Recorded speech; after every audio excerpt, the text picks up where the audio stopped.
Did you know that the ancient Persians invented the birthday party?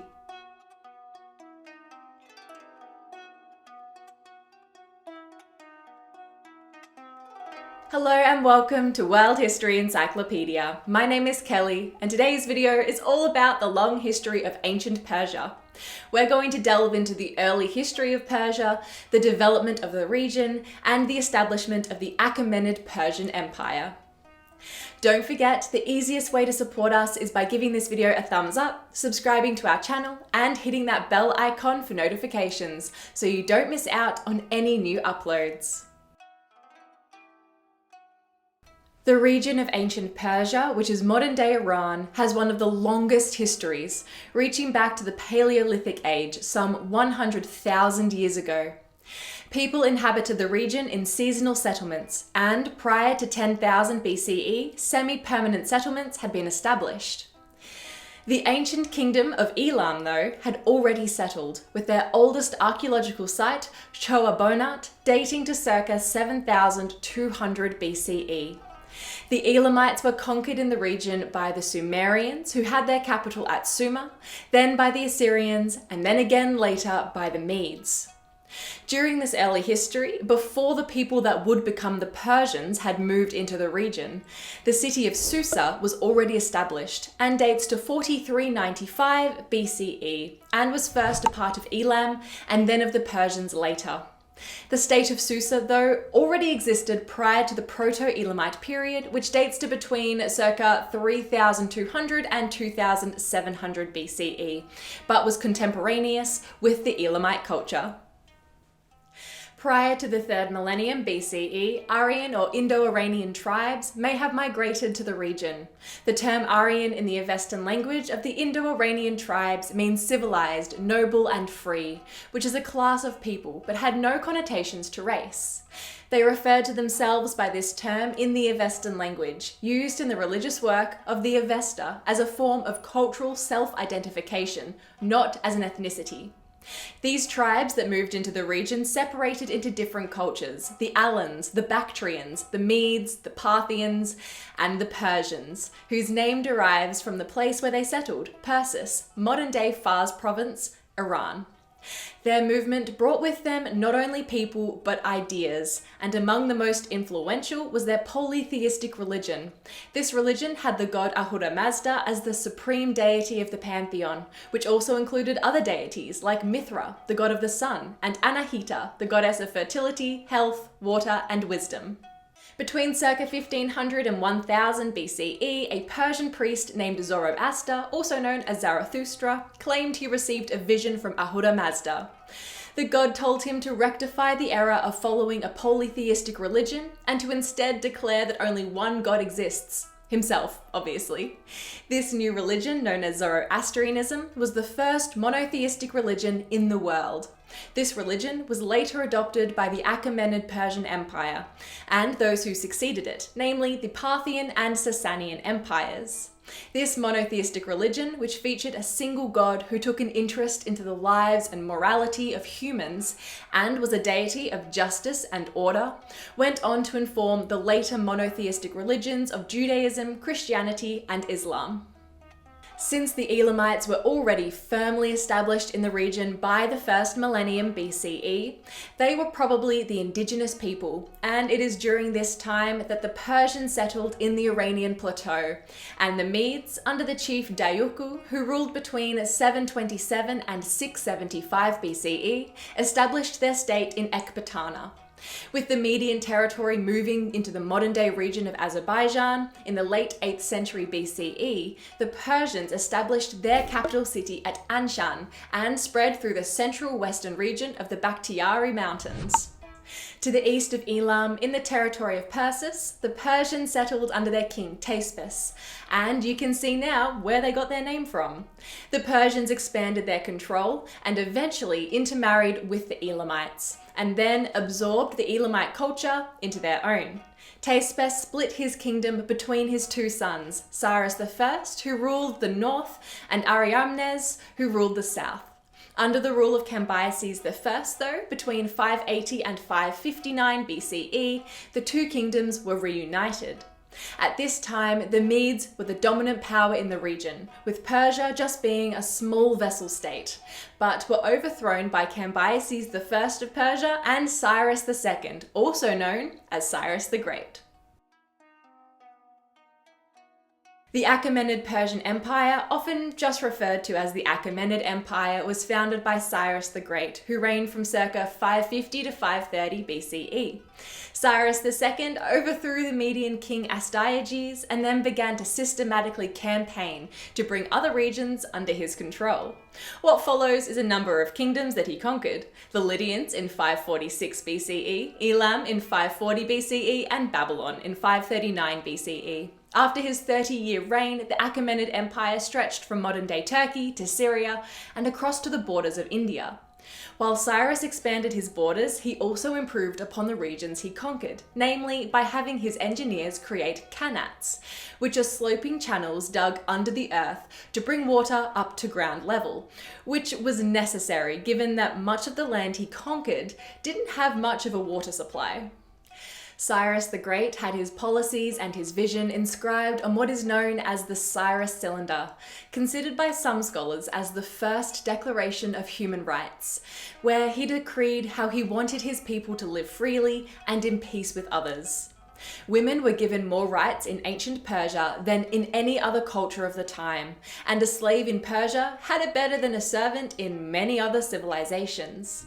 Cyrus embodied this vision of equality and peace in other ways, like by allowing all the Jews in Babylon who had been taken from their homeland by the Babylonian king Nebuchadnezzar II to return to Judah, and giving them funds to rebuild their temple. He also didn't impose his religion on others, with the Lydians continuing to worship their goddess Cybele, and others doing the same with their deities. Cyrus just wanted people to live peacefully, serve in his armies, and pay their taxes. The stability he provided allowed for the development of some impressive inventions and innovations, such as refrigeration, air conditioning, hospitals, the guitar, and even an annual event people take for granted today, the birthday party. With himself at the top of the social hierarchy, Cyrus then placed regional governors known as satraps in each province or satrapy of his kingdom. These satraps had control of governmental and administrative matters, while Cyrus had a military commander in each satrapy who oversaw the military and police matters. To keep the empire running smoothly, the Persians used a network of roads to speedily deliver Cyrus's decrees and any other messages, thereby creating the first postal system. Messengers would leave a city and within 2 days would find a watchtower and a rest station where he was given food, drink, and a bed, and a new horse to continue his journey. The major road of this network, and most famous, would become the Royal Road, and was the precursor for one of the main arteries of the Silk routes, better known as the Silk Road. In his huge empire, Cyrus founded his capital city of Pasargadae, but also used the other major cities of Ecbatana, Babylon, and Susa as administrative hubs. And of course, the Royal Road connected all of these cities along with others in the empire. It's said that Cyrus was a big lover of gardening, and as much time as he spent expanding his empire, he spent working on his gardens. Gardens became central to Persian landscaping and were so lush and beautiful that the Persian name for garden, Pyridesa, gives English its word paradise. After Cyrus the Great died in 530 BCE, his son Cambyses II succeeded him and reigned from 530 to 522 BCE. He expanded the empire even further by pushing its boundaries into Egypt.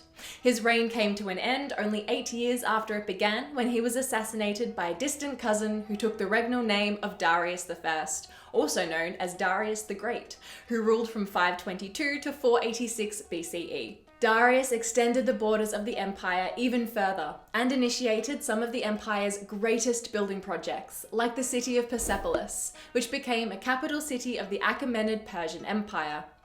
Darius I continued with the same vision of tolerance that Cyrus II initiated, but as was standard in the ancient world, some provinces of the Persian Empire caused some unrest, and the Ionian Greek colonies of Asia Minor, backed by Athens, was among them. Darius moved to invade Greece, but was stopped at the Battle of Marathon in 490 BCE after the Greek city-states were victorious over the Persian forces. After the death of Darius the Great in 486 BCE, he was succeeded by his son Xerxes I, who reigned until 465 BCE. It is said that he raised the largest army in history, but was still unsuccessful in his invasion of Greece in 480 BCE. After this defeat, Xerxes focused his efforts on building projects and added to the great city of Persepolis. The Achaemenid Empire remained stable under their successive rulers up until they were conquered by Alexander the Great during the reign of Darius III in 330 BCE. Darius III was assassinated by his bodyguard Bessus, who then proclaimed himself Artaxerxes V, but was executed by Alexander shortly after. And so the Achaemenid Empire came to a complete end in 329 BCE, with Alexander the Great often being referred to as the last monarch of the empire. After the death of Alexander the Great, the vast territories he had amassed as his empire were divided among his generals, and one of these men, Seleucus I Nicator, founded the Seleucid Empire, which encompassed the regions of Central Asia and Mesopotamia. He kept the Persian form of government, but put Greeks into the top administrative positions, and had the Greeks and Persians intermarry. Greek became the language of the administration, but the Persians maintained the governmental policies and cultural norms that had worked so well for them in the past. In the years that followed, the Parthian Empire grew in dominance in the region, and as they grew, the Seleucid Empire shrank, until eventually the Parthians were at their strongest, and the Seleucids were just a small buffer kingdom in Syria after they were defeated by the Roman general Pompey the Great. The Parthians, though, kept filling their treasury due to prosperous trade, maintaining peace in their empire, and creating this seamless blend of Persian and Hellenistic art and architecture due to their stability. The Parthians were skilled in mounted warfare, which helped them easily defeat the Romans at the Battle of Carrhae in 53 BCE, and later win against Mark Antony in 36 BCE. But even so, Rome kept growing in strength and power, especially after the Roman Empire was established, and by 165 CE, the Parthian Empire had been seriously weakened by Roman campaigns.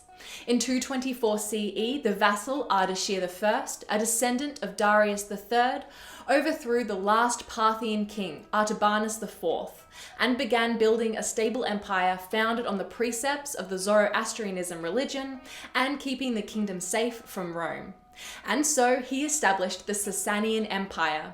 In 240, his son Shapur I, who was also a devout Zoroastrian, became king and worked to grow his territory and strengthen its borders.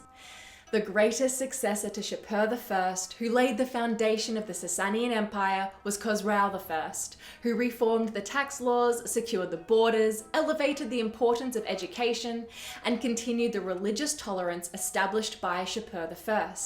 The rulers of the Sasanian Empire built upon the best aspects of the Achaemenid Empire, and then improved them. Even after they were conquered by the Muslim Arabs in the 7th century CE, the culture of the conquerors came to be informed by Persian technological, architectural, and religious innovations. Persian innovations, in fact, continue to inform cultures around the world in the present day. What is your favorite Persian cultural contribution? Let us know in the comments below. If you enjoyed this video, make sure to give it a thumbs up and subscribe to our channel so you don't miss out on our new videos every Tuesday and Friday. This video was brought to you by World History Encyclopedia. For more great articles and interactive content, head to our website via the link below.